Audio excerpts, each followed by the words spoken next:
Air merupakan khazanah yang sangat berharga dalam menjalani kehidupan seharian di muka bumi. Terdapat hampir 3/4 daripada permukaan bumi merupakan kawasan berair, termasuklah dengan tubuh badan manusia. Air dijadikan sebagai sumber keperluan kehidupan bagi manusia, tumbuh-tumbuhan, dan juga hewan.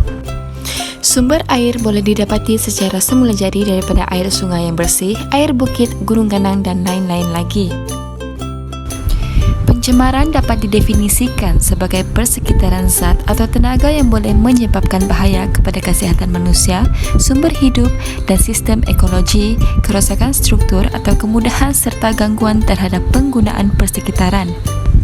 Pencemaran berlaku apabila terdapat perubahan dalam kandungan, warna, serta sifat kimia air yang disebabkan oleh bahan pencemar yang berbagai bentuk seperti pepejal, cecair, dan juga gas.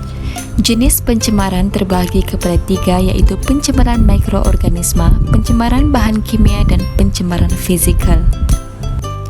Mikroorganisme merupakan makhluk yang berukuran lebih kecil yang hanya boleh dilihat menggunakan alat mikroskop elektronik. Air boleh dicemari oleh mikroorganisme seperti bakteria, virus, kulat protozoa, dan parasit yang boleh membawa kepada pelbagai penyakit di kehidupan manusia. Bahan kimia adalah bahan yang mampu berinteraksi secara fisikal atau secara kimia yang memberi dan menerima elektronik. Sebagai contoh, pencemaran bahan kimia ini adalah nitrogen, garam, racun serangga, logam, toksin dari bakteria, ubat-ubatan, dan lain-lain lagi yang boleh mencemarkan air. Pencemaran fisikal ini merujuk kepada kemasukan bahan fisikal atau kebiasaannya yang membawa kepada bahaya. Pencemaran fisikal menyebabkan berlakunya perubahan sifat fisikal air. Sebagai contoh, pencemaran fisikal seperti pencemaran air tasik dan sungai yang disebabkan oleh hakisan tanah yang akan menyebabkan air menjadi berwarna kekuningan. Antara punca pencemaran air adalah melalui aktiviti perindustrian. Pembuangan sisa buangan industri yang mengandungi bahan keludi, bakteria, bahan organik dan bukan organik. Ini dikatakan demikian, kebanyakan kilang dibina di sepanjang sungai untuk memastikan bahan buangan disalurkan ke dalam sungai berkenaan. Seterusnya ialah melalui perawatan sisa kumbahan. Loji perawatan sisa kumbahan yang tidak diselenggara dan dipantau dari segi tahap paras air kumbahan, khususnya pada musim hujan, menjadi salah satu punca kepada berlakunya pencemaran air. Sistem kumbahan mengandungi semua jenis bahan kimia, misalnya obat farmasi, kertas, plastik, tisu, dan sisa buangan daripada tandas. Pencemaran air menerusi sisa kumbahan akan bertambah teruk, terutama di kawasan yang tidak mempunyai sistem pembentukan yang sempurna. Selain itu ialah melalui aktiviti pertanian.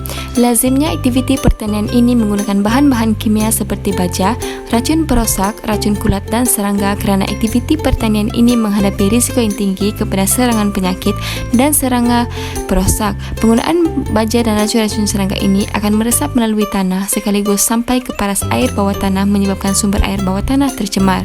Bukan itu saja, penggunaan baja dan racun ini akan mengalir ke kawasan sungai yang berdekatan dan mencemarkan air. Akhir sekali ialah melalui aktiviti pembuangan sampah di laut. Pembuangan sampah sarap di laut seperti plastik, aluminium, gelas, dan getah memakan masa yang sangat lama untuk mengurai dan terhapus. Pencemaran air akibat daripada pembuangan sampah sarap di laut akan menjadi teruk setelah 5 atau 10 tahun akan datang kerana kita tidak dapat melihat sisa-sisa buangan tersebut yang tidak terurai dan terhapus. Sebagai contoh, plastik mikro boleh mengambil masa sehingga 1000 tahun untuk mengurai. Oleh itu, antara langkah bagi mengawal pencemaran air adalah melalui penguatkuasaan undang-undang, kempen kesedaran, dan peranan pihak media massa. Sebagai kesimpulannya, pencemaran air yang berlaku mempengaruhi seluruh biosfera tumbuhan dan organisme hidup di dalam air tersebut. Pencemaran air memberikan kesan yang meluas, bukan saja merosakkan komuniti semula jadi, malah ianya juga memberi kesan terhadap kehidupan seharian serta tahap kesehatan manusia yang memerlukan bekalan air bersih.